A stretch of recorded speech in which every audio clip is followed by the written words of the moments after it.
कहाँ से मैं तुलसी लाऊं रे श्याम, तुलसी पे मचले, तुलसी पे मछली श्याम, तुलसी पे मचले।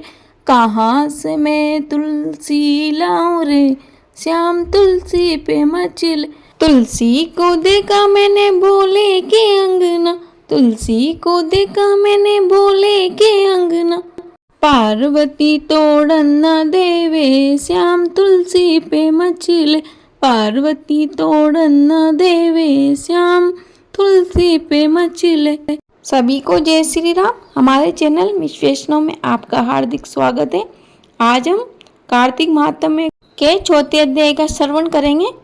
इससे पहले वाले अध्याय में हमने जाना था कि जब सत्यभामा जी ने भगवान श्री कृष्ण से पूछा कि आपको कार्तिक माह ही सबसे प्रिय क्यों है, तो भगवान श्री कृष्ण ने कार्तिक माह के महत्व को बताया था।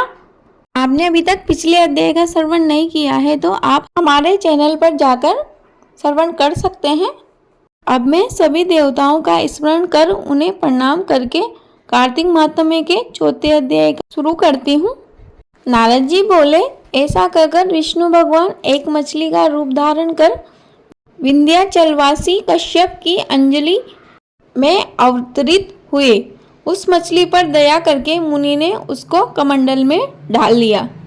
वह मछली उस कमंडल में नहीं समाये, तब उन्होंने उसे कुएं में डाला। कुएं से तालाब में, तालाब से समुद्र में डाली गई। तब वहाँ मत्स्य रूपधारी भगवान शंकासुर दैत्य को मारते हुए उससे अपने हाथ में दबाकर बद्रीवन को गए। वहाँ सब ऋषियों को बुलाकर भगवान बोले कि जल के भीतर वेद निर्मग्न हो गए हैं, तुम उन्हें ढूंढो और शीघ्रतापूर्वक जल में से निकालकर रहस्य समेत ले आओ, जब तक मैं सब देवताओं समेत प्रयाग में निवास करूँगा। नारद जी बोले, उन तपोबली मुनियों ने जब बीज व यज्ञ मंत्रों सहित वेदों का उद्धार किया, उन ऋषियों में से जितना भाग जिसने भी निकाला वह भाग उसी के नाम से प्रसिद्ध हुआ। पीछे सब मुनि मिलाकर प्रयागराज को गए और प्राप्त हुए वेद विष्णु भगवान को अर्पण किए। संपूर्ण वेदों को पाकर ब्रह्मा जी ने प्रसन्न हो देव व ऋषियों सहित अश्वमेध यज्ञ किया। यज्ञ के अंत में देवता, गंधर्व, यक्ष पृथ्वी पर दंडवत और प्रार्थना करके बोले, देवादिदेव, यह समय हमारी प्रसन्नता का है। हे रमापते, ब्रह्मा जी ने इस स्थान में नष्ट हुए वेद फिर पाए और हमने यज्ञ के भाग प्राप्त किए, इसलिए यह स्थान पृथ्वी पर अत्यंत श्रेष्ठ है, वह पुण्य देने वाला है। यह महीना भी अज्ञान आदि को दूर करके अक्षय फल प्राप्त करने वाला होवे, ऐसा वरदान हमको दीजिए। श्री विष्णु भगवान बोले, हे देवताओं, जो बात तुमने कही है यही मुझको भी पसंद है, सो ऐसा ही होगा। यह ब्रह्मक्षेत्र नाम से सबको सुलभ होगा। सूर्यवंश राजा भागीरथ यहाँ गंगा जी को लावेंगे और इस जगह पर सूर्य की पुत्री यमुना जी से संगम होगा। ब्रह्मादिक तुम सब देवता मेरे साथ निवास करो और यह तीर्थ तीर्थराज के नाम से प्रसिद्ध होगा। यहाँ किया हुआ दान, तप, व्रत, होम, पूजा आदि क्रम अत्यंत फलदायक और मेरे पास पहुँचाने वाले होंगे। अन्य जन्मों में किए हुए पाप कर्म भी इस तीर्थ के दर्शन मात्र से ही नष्ट हो जाएंगे। जो मनुष्य देह धारण कर मेरे समीप प्राण परित्याग करेंगे वो मोक्ष को प्राप्त करेंगे।